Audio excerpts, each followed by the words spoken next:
পুরভি ছোট থেকেই স্বপ্ন দেখত একটা শান্ত ঘর, ভালোবাসার মানুষ, একটু নিজের মতো জীবন। তার সেই স্বপ্ন শুরু হয় দীপ্তকে বিয়ে করার মধ্য দিয়ে। দীপ্ত শহরের এক সরকারি চাকরে, চেহারায় স্মার্ট, কথায় মিষ্টি। বিয়ের রাত যেন রূপকথার এক সন্ধিক্ষণ। পুরভি ভাবে নতুন জীবন শুরু হচ্ছে, কিন্তু সেই হাসির পেছনে লুকিয়েছিল এক নীরব অন্ধকার। শ্বশুরবাড়ি প্রথমে তাকে বরণ করে নেয় আরও মন দিয়ে, কিন্তু তৃতীয় দিনে পুরভি বুঝতে পারে সেই ভালোবাসার পেছনে জমে আছে সন্দেহ, আধিপত্য আর হিংস্রতা। তুমি কি খুব চালাক হতে চাইছো? দীপ্তর প্রশ্নে কাঁপে পুরভির অন্তর। প্রথম চটটা পড়ে তার গালে বিয়ের এক সপ্তাহ পর। মা বলতেন স্বামীকে সম্মান দিতে হয়, কিন্তু এই কি সম্মান? এক মাসের মধ্যে পুরভির মোবাইল কেড়ে নেওয়া হয়। বাড়ির বাইরে যেতে মানা। মুখে কিছু বললে বলা হতো এই বাড়ির নিয়ম বোঝো আগে।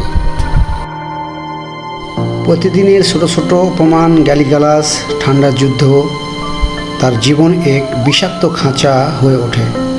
কিন্তু সমাজ কি বলে? স্ত্রী মানে সহ করাই ধর্ম। এক রাতে দীপ্ত ভয়ানক রেগে গিয়ে গলা চেপে ধরে। সে রাতে পুরভি প্রথম সত্যিকারের মৃত্যু ভয় পায়। তখন ওই পার্শ্বের ফ্ল্যাটের এক বৃদ্ধা মাসিমা তাকে বাঁচান। সেই মাসিমার সাহায্যে সে এক সকালে পালিয়ে যায়, সাথে কিছু জামাকাপড় আর বিয়ের একটি পুরনো ছবি।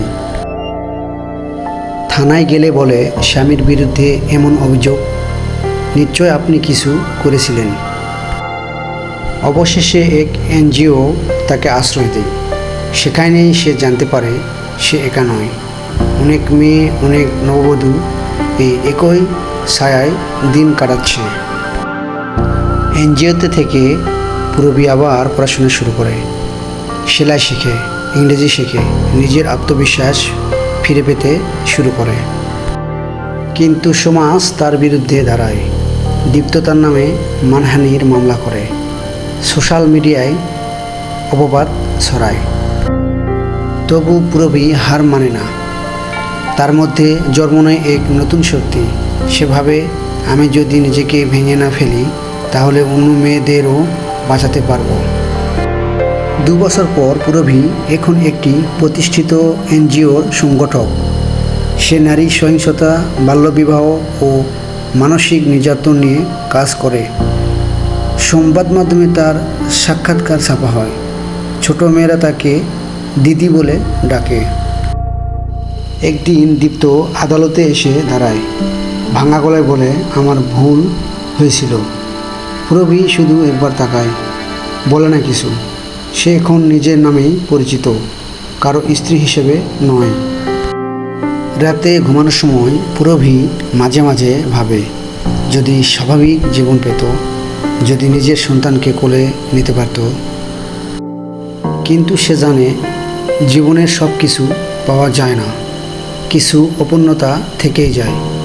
তবু যে আলো সে অন্যদের মাঝে ছড়াচ্ছে, সে আলোয় সে নিজেকে পূর্ণ মনে করে। পুরভি এক অপূর্ণ ভালোবাসার পূর্ণ শক্তি। তার গল্প শেষ নয়, কেবল অন্যদের শুরুতে অনুপ্রেরণা হয়ে ওঠা। বন্ধুরা, আমার গল্পটি আপনাদের কেমন লাগলো অবশ্যই কমেন্ট বক্সে জানিয়ে দিবেন। আর এরকম নিত্য নতুন গল্প পাওয়ার জন্য অবশ্যই আমার চ্যানেলটি সাবস্ক্রাইব করে রাখবেন। ধন্যবাদ সবাইকে। আসসালামু আলাইকুম।